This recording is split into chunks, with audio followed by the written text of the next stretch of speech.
बोले श्री प्राणनाथ प्यारे की जय। श्री सतगुरु महाराज की जय।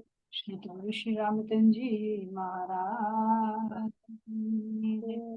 तीनों पुरी धाम की जय। सर्व सुंदर साथ की जय।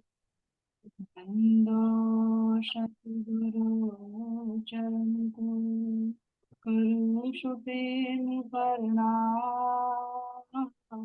अशुभ हरण मंगल देव चंद्र जी नाम। श्री प्राणनाथ निज मूलपति श्री में राज सोना। तेज कुंवर श्यामा युगल को पल पल करो प्रणाम। प्रिया जी को पल पल करो प्रणाम। बोले श्री कान्हानाथ प्यारे की जय।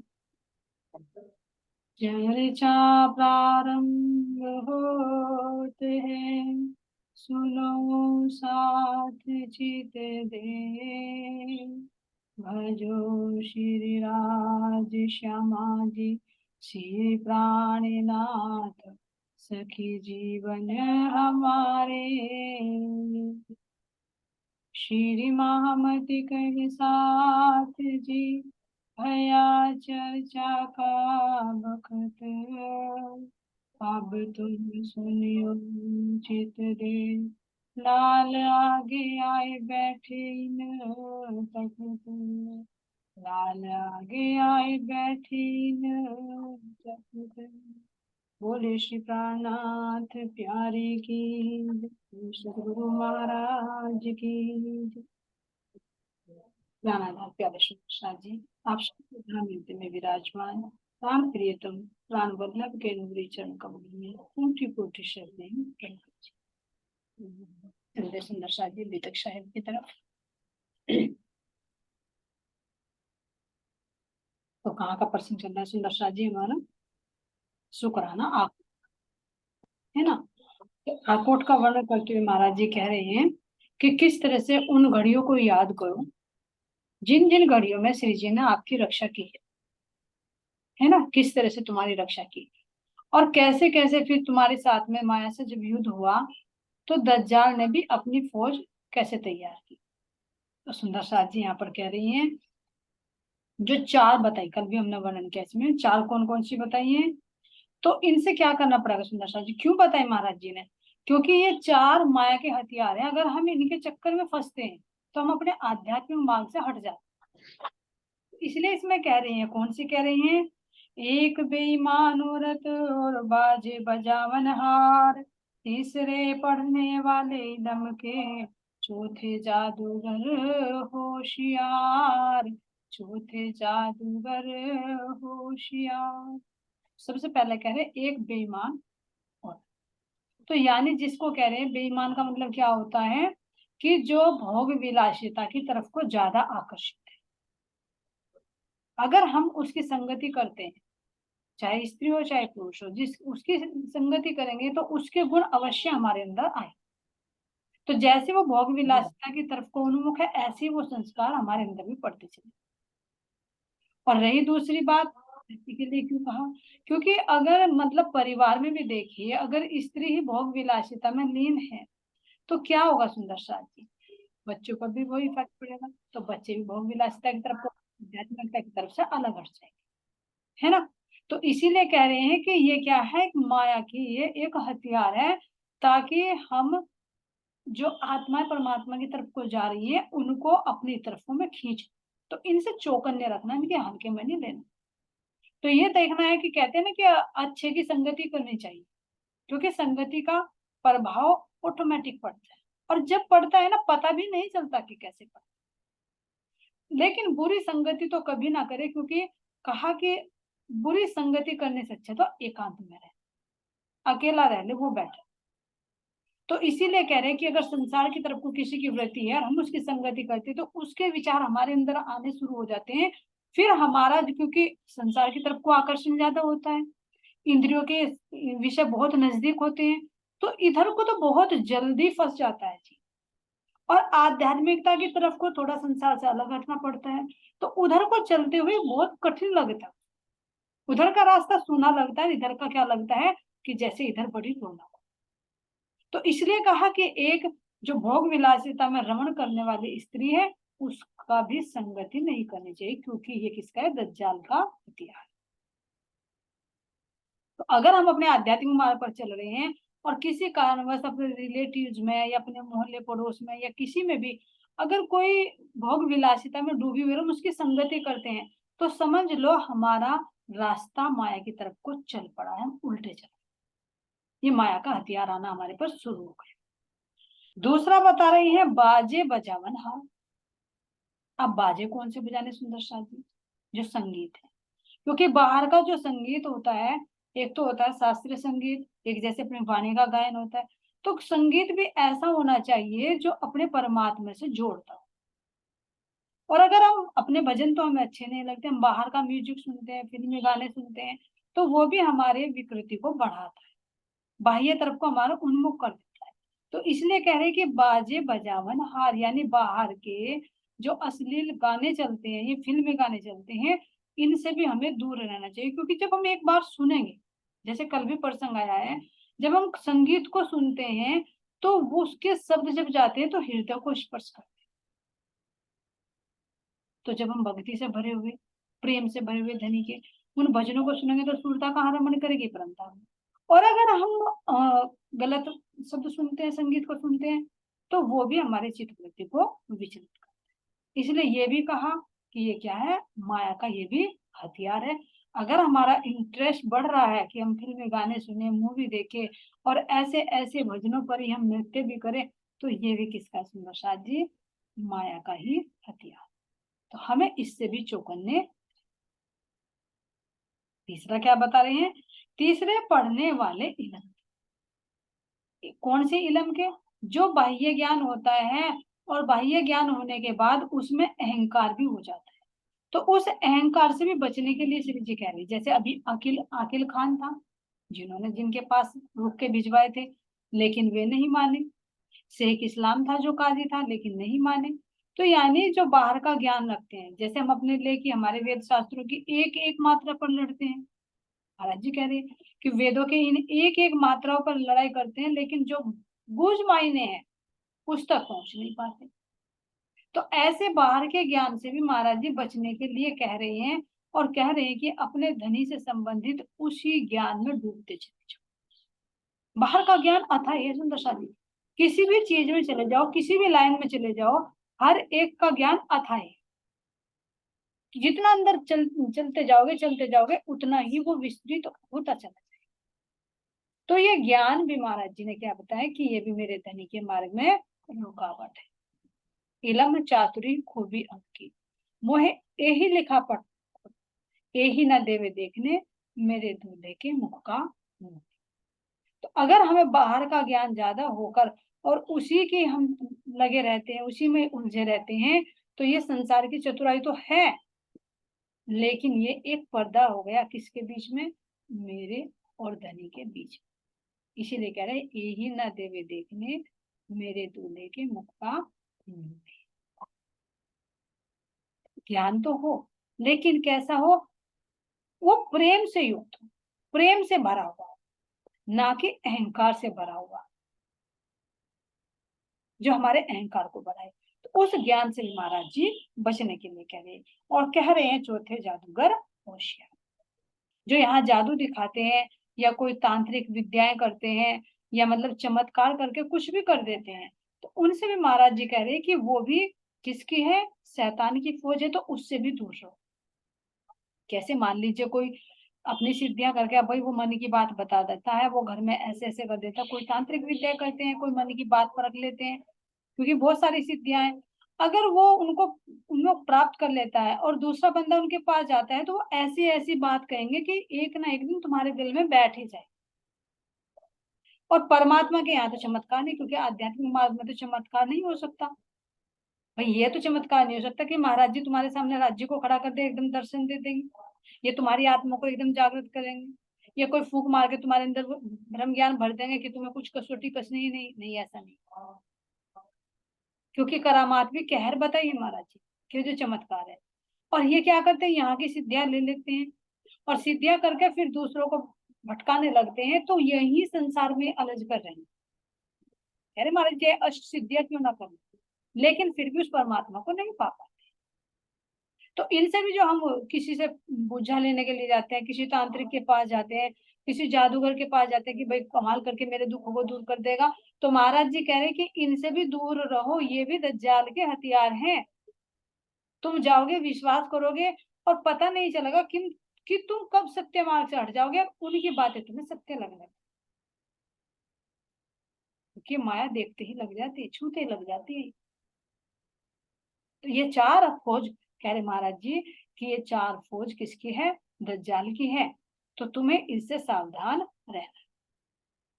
लेकिन जिस पर धनी की मेहर होगी, कह रहे हैं जिस पर धनी की मेहर होगी, ये इस दज्जाल की सेना से सतगुरु महाराज जी अपनी आत्मा को बचाकर ले आएंगे।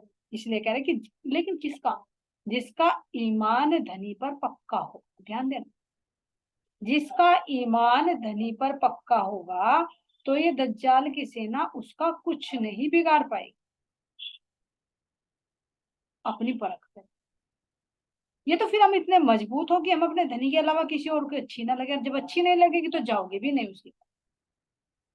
विचार करो सुंदर सा, जाएंगे कब हम, जब हमें अपने सतगुरु पे विश्वास नहीं होगा, पता नहीं ये बात सही भी है नहीं है, पता नहीं मेरे सतगुरु महाराज ये काम करेंगे भी नहीं करेंगे, मैं उससे पूछा। जब विश्वास में कमी होगी तभी तो जाएंगे।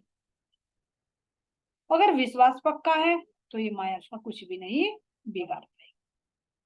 तो ऐसे कह रहे सुंदर साथ जी यहाँ पर कि ये चार हथियार हैं, इनसे मिलकर रहना। और दूसरा हथियार क्या बता रही है, खेस कबीला कुटुंब सब दज्जाल को लश्कर, तीन में से छुड़ाए के पहुंचाए अपने घर।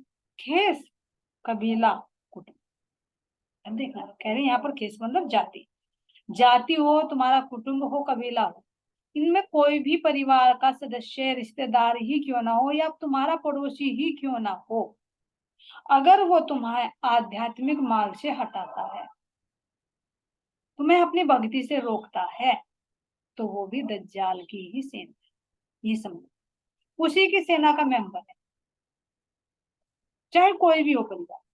तो उसे क्या कह रहे हैं, तीन में से छुड़ाए के पहुंचाए अपने घर। मैंने तुम्हें उनमें से छुड़ाकर तुम्हें अपने अखंड घर में पहुंचाया है। तो कितनी बड़ी मेहर,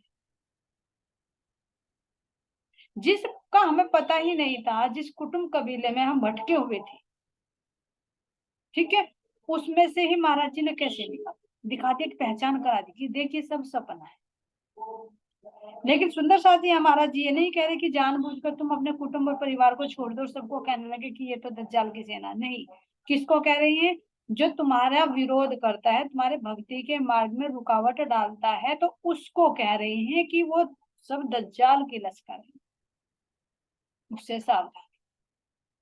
कैसे युक्ति से बताया, पीछे बता दिया महाराज जी, बहुत कुछ बता दिया कि पहाड़ी बैल के सींग है, सामने से टक्कर मत लो, युक्ति से।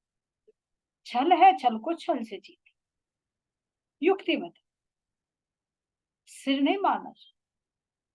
पहचान लो कि ये दज्जाल की सेना में है या मेरे धामधनी की सेना में है, उसको पहचान कर सुरक्षा से उससे कैसे बचकर चलना, कैसे चलना। जैसे यहाँ पर कहे रचना की तरह कहते हैं, जैसे जीभ है ना, जीभ कितनी कोमल है, इसके अंदर कोई हड्डी नहीं है, लेकिन फिर भी 32 दांतों के अंदर रहती है, काम भी करती है और अपने को बचा कर भी रखती है।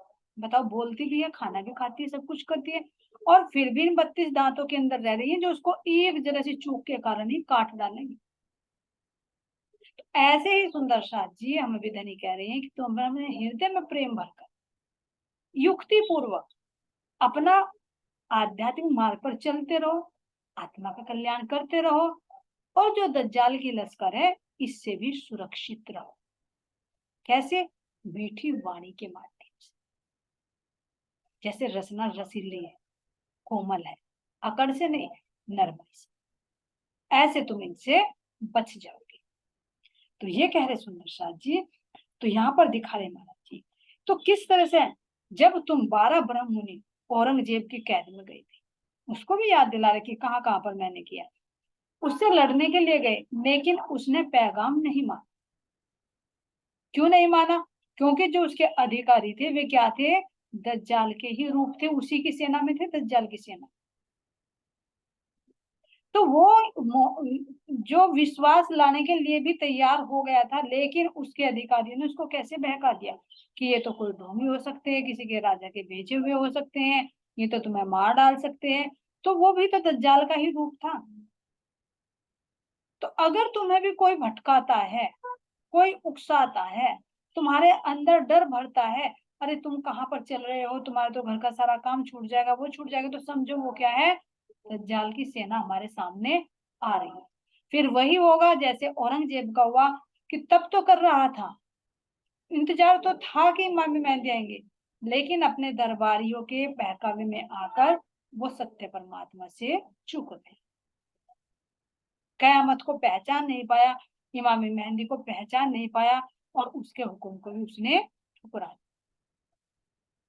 तो यहाँ सुंदर साहब जी कहते हैं कि ऐसे, यहाँ पर क्या कह रहे हैं, ऐसे समय में जब इमाम साहिब ने पहुंचाया पैगाम, तब दज्जाल कमर बांध के लगा सामे इस्लाम। तो जब श्री जी ने कह रहे औरंगजेब बादशाह के पास अपना संदेश भिजवाया, तो इस निजानंद के खिलाफ दज्जाल ने लगना और शोर मचाना शुरू कर दिया। अब समुद्र साथ जी कह रहे हैं, ऐसे समय में मेड़ते से भेजे पैगंबर, राठौर जसवंत सिंह सो जाए कहो खबर। अब श्री जी कह रहे हैं कि मेड़ते की भी तक हुई, कि जब तुम मेड़ता में आए थे तो मेड़ता में भी जो जसवंत सिंह राठौर के पास मैंने गोवर्धन भट्ट जी को संदेशवाहक के रूप में भेजा था, ताकि वो विजयाभिनंदन निष्कलंक बुद्ध अवतार की पहचान कर ले, लेकिन उसने भी इस पैगाम को नहीं पहचाना। और ना पहचानने के कारण क्या कह रहे हैं कि वो इन्होंने जो युक्ति करी, तो उसके कारण वो क्या हुआ? मारा। वास्तविकता को नहीं जान पाया कि हाँ कैसे इमाम मेहंदी प्रकट हुए। तो क्या हुआ? जो औरंगजेब ने षड्यंत्र रचा था, अपने पुत्र को उसके खिलाफ खड़ा किया था, अपने शेर को, जो शेर था उसका पुत्र था, जो उसको भी मारा, और पुत्र के वियोग में जसवंत सिंह भी मारा गया। तो यहाँ पर सुंदर साथ जी कह रहे हैं कि उसको भी तुम याद करो, मैंने किस किस के पास ये संदेश नहीं भिजवाया, लेकिन कोई ना माने, उसको ठुकरा दे, तो फिर उसका कोई समाधान नहीं हो सकता। अब सुंदर साथ जी यहाँ पर कह रहे हैं, फिर आए दिल्ली शहर में तब भई सामे शरीयत, ए आया हमें उठावने फरदा रोज कयामत। अब श्री जी क्या कह रही हैं,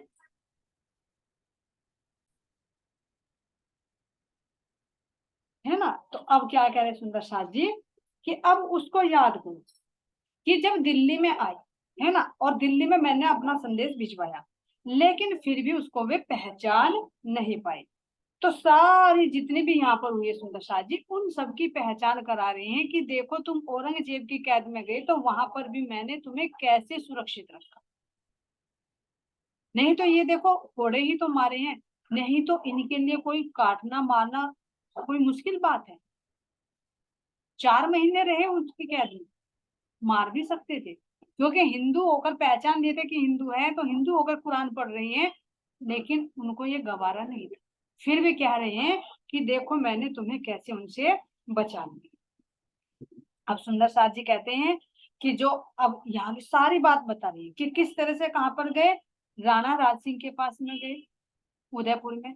तो उदयपुर में भी कैसे कैसे वहां पर संकट आया, औरंगजेब की सेना ने कैसे अत्याचार ढाए, और जो सुंदर साथ पहाड़ों में जा जाकर छिपे भूखे प्यासे रहे, तो वहां पर भी कह रहे जी याद करो मैं तुम्हें कैसे बचा कर ले आया, उस कहर से मैंने तुम्हें कैसे बचाया, जहां पर फिर तुम्हारे लिए कैसे धनी से मैंने अर्जी करी, जो 6 वीरा के प्रकरण यहाँ पर उतरे, और उसकी वजह से धामधनी ने कैसे इतने बड़े हमले को शांत कर दिया, किसी कारणवश औरंगजेब को वापस किया।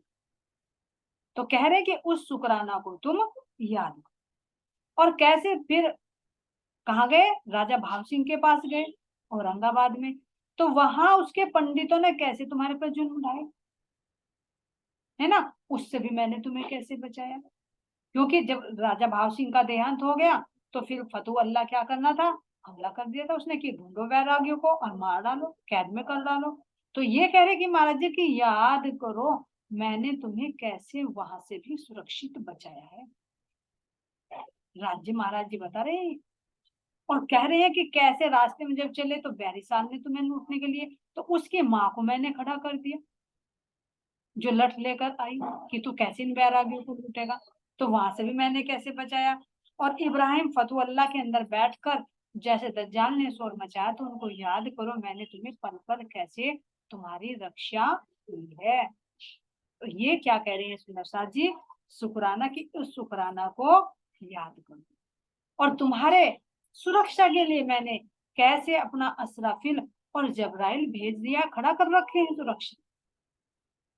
लेकिन इतना कसाला भी क्यों मिल रहा है? ताकि तुम दुख देख सको जिस दुख की तुमने मांग की।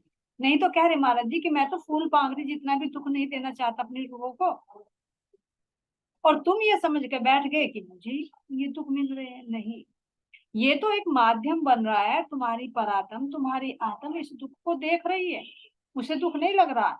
ये एक तन एक माध्यम बनाया है, क्यों? ताकि तुम दुख का अनुभव कर सको जो ब्रज और रास में तुमने नहीं किया। तो यहाँ पर सुंदर साथ जी महाराज जी सब बातों को बता रहे हैं कि कैसे कैसे मैंने तुम्हारी वजह से ही, ताकि औरंगजेब मान जाए तो दिल्ली से कैसे वसीयतनामे भी भिजवाए, लेकिन उसने वो क्या करा, ठुकराया। अब यहाँ पर सुंदर साथ जी कह रहे हैं कि कुरान में आता है हारून और फैल और मूसा का, उसके बारे में महाराज जी कह रही हैं कि कैसे कैसे जो हारून बताया वो तो बताया है औरंगजेब, ठीक है, और हारून बताया है छत्रसाल, और मूसा आया है प्राणनाथ जी। तो पहले क्या किया था, कुरान में प्रसंग आता है कि जो हारून होता है तो वो क्या करता है, ये यहूदियों को होता है उनको खत्म करना चाहता है, लेकिन परमात्मा ने क्या किया, अपनी शक्ति देकर एक मूसा को खड़ा किया, मूसा पैदा। और उनके पास क्या थी, एक जादुई लाठी थी मूसा के पास, क्योंकि उस लाठी से वो जादू से कुछ भी कर सकते। तो जैसे ही उनकी रक्षा के लिए एक हारून और खड़ा होता है, हारून किसके लिए है, छत्रसाल। तो ऐसे ही फिर उन्होंने कहा कि जब एक नील नदी बीच में पड़ती, क्योंकि जब युद्ध हो रहा था तो हारून की जब सेना आ रही थी तो नील नदी पर मूसा ने अपनी लाठी से क्या बना दिया, एक पुल बना दिया, जिस पर से फारून की जो सेना थी वो तो उतर कर पार चली गई, लेकिन जो हैरून की सेना थी वो उस नील नदी में डूबकर मर गई। ये कुरान में प्रसंग आता है। तो इसको खुलासा करने के लिए महाराज जी कह रहे हैं कि देखो ये हैरून कौन है, हैरून ये औरंगजेब की सेना है, या ये कहे कि दज्जाल की सेना। तो किससे लड़े थे वे, हारून की सेना। तो जो फारून था तो उसकी सेना तो क्या थी, कमजोर थी, जैसे छत्रसाल जी के पास तो थोड़ी सेना थी, औरंगजेब के पास बहुत सेना थी। तो कहते कि वो लड़ाई करते थे, लेकिन उसके हैरून की सेना बड़ी होने के कारण फारून की सेना उसका मुकाबला नहीं कर सकती। लेकिन मूसा की लाठी ने क्या किया कि हारून की सेना को तो उस नील नदी में डुबा दिया जो फैरून था, और हारून की सेना को पार उतार। अब ये सुंदर साथ जी एक तरफ तो हो गए दज्जाल, ठीक है, एक तरफ हो गए रूहे, और ये मूसा किसके लिए आए हैं, श्री जी के लिए आए। नील नदी कौन सी है, ये तारतम ज्ञान रूपी नील नदी। जो दज्जाल की सेना होगी वो तो इस वाणी को लेकर भी आवागमन में डूबी रही। क्यों? बता दिया कि इसका कोई बिजनेस बनाएगा, कोई इसको घर में रख लेगा, इसके अंदर जो गुव्य रहस्य उनको आत्मसात नहीं करेगा, तो वो क्या करेगा, इसी भव सागर में वो डूब जाए। लेकिन जो ब्रह्म आत्माएं हैं जो श्री जी की सेना में है, उनके लिए क्या बना दिया, ये एक पुली तो बना दिया ताकि तुम इस भव सागर को पार कर सको। तो यही वाणी तो क्या करेगी, पार उतार देगी, परम धाम के रस में डुबोएगी, और इसी वाणी के माध्यम से हम अगर लौकिक में लेंगे तो संसार में भी हम डूब जाएंगे। तो इसलिए कह रहे सुंदर साथ जी यहाँ पर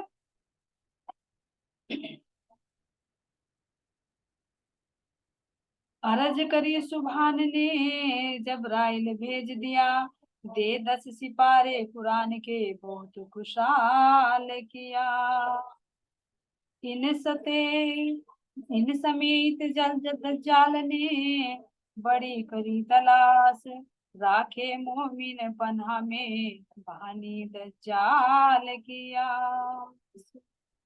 मैं तुमको दई तुमको मैं कुलजम, इनको किया गरक, पढ़ो मेरे कलाम को भागे सारी सक। तो क्या कह रहे हैं कि मैंने तुमको ये कुलजम, ये सारे शास्त्रों का सार, एक निचोड़ तुम्हें दिया। तो ये कुलजम सुंदर साथी क्या है, ये अरबी भाषा का है, जिसका अर्थ होता है गहरा या नाता, जो आनंद का प्रतीक है। तो अब ये वाणी कौन सी है, ये धनी के प्रेम को प्रकट करना, हम धनी के प्रेम में रूहों को डुबोती है। तो इसीलिए कह दिया कि ये कुलजम है, यानी इसके अंदर धनी का प्रेम है। अब पढ़ने का वो नजारा है, चाहे इसको किताब समझे, चाहे इसको ग्रंथ समझे, है ना, चाहे इसको ब्रह्म ज्ञान समझे, और चाहे इसको धनी का हृदय समझे, जो जिन भात से पड़ेगा उसको वही नजर। तो मेन चीज क्या है इसमें, मैं क्या देखना, ये मेरे धनी का स्वरूप है, स्वरूप साहिब है, तो इसमें धनी का प्रेम है, प्रेम की बातें लिखी हुई है। तो इसको पढ़कर हृदय में क्या आता है, प्रेम, कोरा ज्ञान नहीं होता। तो इसलिए कह दिया कि इसको क्या कहा गया है, कुलजम। इसलिए कह रहे मैं दई तुमको मैं कुलजम, और इनको किया गर्क।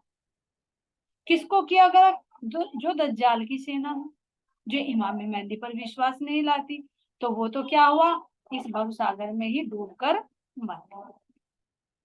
पढ़ो मेरे कलाम को भागे सारी। अगर तुम्हारे दिल में कोई शंका है, कोई संशय है, तो तुम मेरे इस कलाम को पढ़ो, मेरे इन वचनों को पढ़ो, तो तुम्हारी सारी शंका दूर हो जाए। ऐसा अखंड खजाना मैंने तुमको ये दिया। तो इसीलिए कह रहे सुंदर साथ जी कि ये धामधनी खुद कह रहे हैं कि मैंने तुमको ये कुलजम दी तो अति मेहर की तुम, और जो तुम इस वाणी के अनुसार चलते हो, मेरे ताबे रहते हो, यानी मेरे कहे अनुसार रहोगे, तो क्या होगा, संसार में तुम्हारी महिमा भी बढ़ेगी और परमात्मा का तुम्हें प्रेम भी मिलेगा।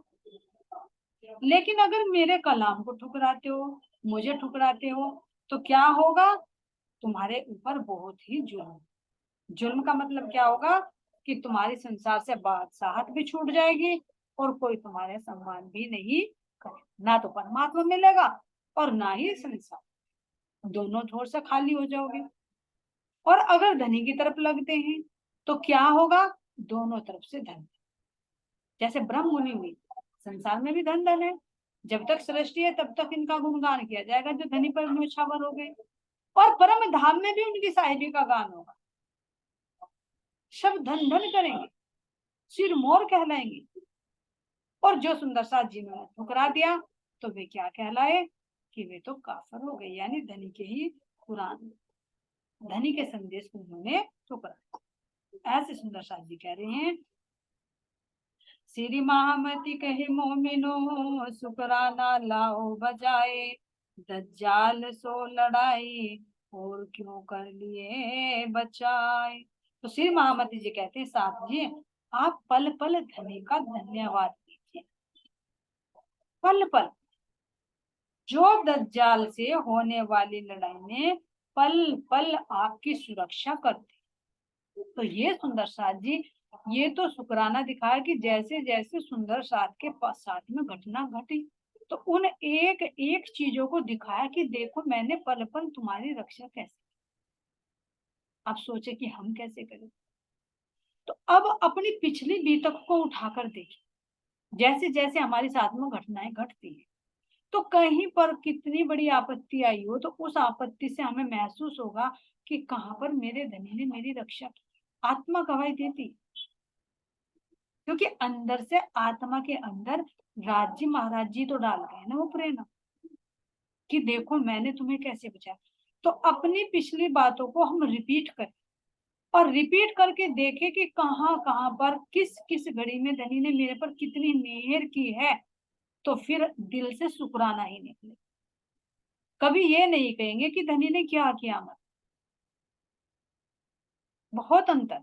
जब हम धनी के शरण में नहीं आए थे उससे पहले की हिस्ट्री देखे, और जब से धनी के शरण में आए हैं उससे बाद की भी हिस्ट्री देखे। लेकिन जाहिरा नहीं सुंदर साहब, फिर हमारी दृष्टि जाहिरा मेरे पर जाती है, जाहिरा नहीं, बात नहीं मेरे पर, कि कहाँ थे हम और आज कहाँ। तो ये अपना क्या है, आत्मनिरीक्षण करना है, जिसे कहा जाता है स्वाध्याय। अपना अध्याय करो, अपनी पढ़ाई करो, अपने आप को पढ़ो। तो पहले को देखे हम कैसी अज्ञानता में जीते रहते थे, धनी से कोई मतलब ही नहीं है ना, जैसे संसार में चल रहा है, काम चल रहा है। लेकिन अब पल पल कैसे हमें धनी की बार बार याद आती है, तो वो कौन याद करता है, वो धनी याद करता है।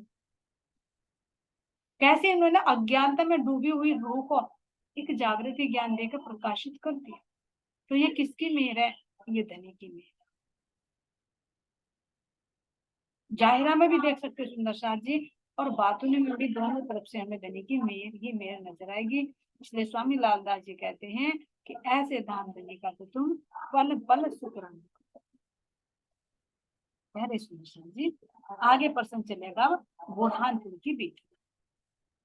श्री महामती कहे मोमिनो, शुक्राना लाओ बजाय, दज्जाल सो लड़ाई, और क्यों कर लिए बचाए, और क्यों कर लिए बचाए। बोले श्री प्राणनाथ प्यारे की जय, श्री सतगुरु महाराज की जय, महामती स्वामी श्री लालदास जी महाराज की जय, श्री पन्ना की। प्रणाम जी। सभी सुंदर साथ के चरणों में कोटि कोटि प्रेम प्रणाम। सुंदर साथ कोटि कोटि प्रेम।